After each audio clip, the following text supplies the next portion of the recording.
So you've just clicked on this video and the likelihood is you play sport and you're looking to get a little faster for it. Now in this video, I'm going to break down exactly how I got faster for my sport and how you can too. My name is Max Brown and I play rugby. Now I would consider myself as a fairly quick player, but it wasn't always this way. Speed is so important in my sport in many different ways, whether that's chasing a defender in defence, scoring a try, or running to the bar to get a drink for last orders. Make sure to like this video and subscribe to the channel and stick around to the end, as I'm going to give you a full speed session that I've used to get faster quickly. So I'm sure we all knew that one kid at school that was just so much faster than anyone else. They would always win all of the races in sports day and just seem to be effortlessly faster than anyone else. That wasn't me. But what I'm touching on here is genetics. Genetics have a massive role on how quick you can actually be. Now I'm going to try and keep this video as simple as possible, and I'm not going to go into all the different gene strands that makes an individual faster. But in a nutshell, some people are just born faster. But that doesn't mean you can't train and there isn't things you can do to actually get faster. I'm going to break this video down into three main sections: training inside the gym, training outside the gym, and external factors.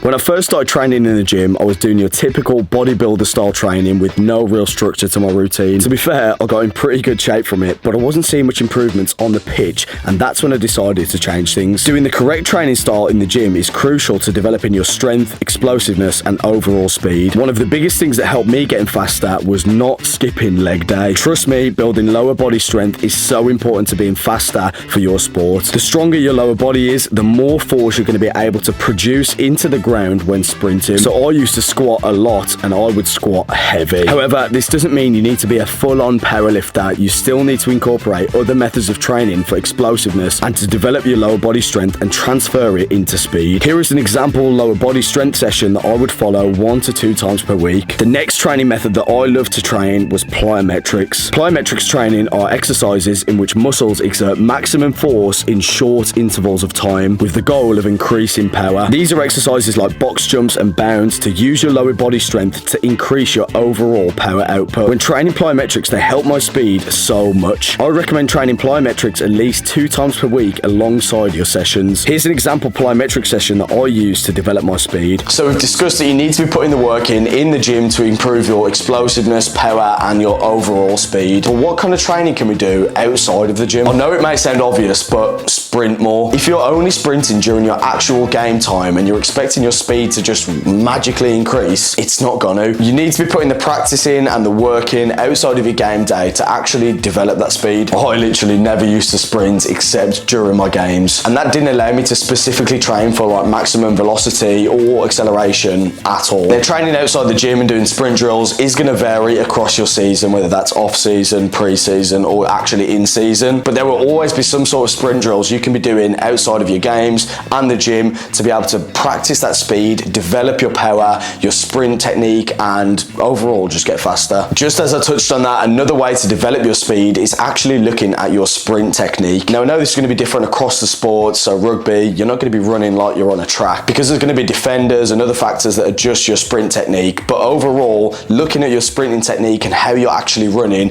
can definitely help improve your speed. For example, if you are running and you're not using your arms, you're not pumping your knees, you're not going to get that maximum speed. So looking at improving that sprint technique, so really using your arms, using your momentum, pumping your knees, and overall just breaking down your individual sprint technique, that's another little way that you can develop your speed. Now as I said before, 9 times out of 10 there's going to be defenders, there's going to be other factors that don't allow you to run that perfect sprint technique. You want to try and keep your arms pumping forward and really use your arms to sprint and get that momentum. Now I know with rugby you're going to have a ball, but that second arm you've really got to pump it. Let your feet land directly beneath you. Like, don't try and reach your feet out too far ahead because you're not going to get as much power when you're planting your foot through the ground. So try and let your feet land beneath you and then explode out of it, and make sure to pump your legs. Your legs are the biggest driving factor when it comes to speed, and you've got to really focus on pumping your knees, getting a high knee, and trying to exert as much force as possible into the ground so you can run faster. Now there are also some external factors that can help you improve your speed that don't necessarily require training. We already touched on genetics and there's not really much you can do about that unless you want to go in a scientific lab, get your genes changed and come out like Luke Cage from Marvel.